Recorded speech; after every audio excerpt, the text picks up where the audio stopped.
Pahang buktikan kecekapan.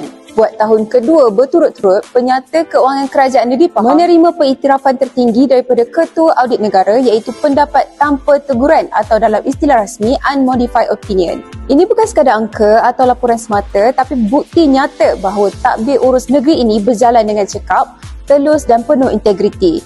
Setiap sen yang diurus, setiap ringgit yang dibelanja, semuanya demi rakyat, demi kemakmuran negeri Pahang yang tercinta.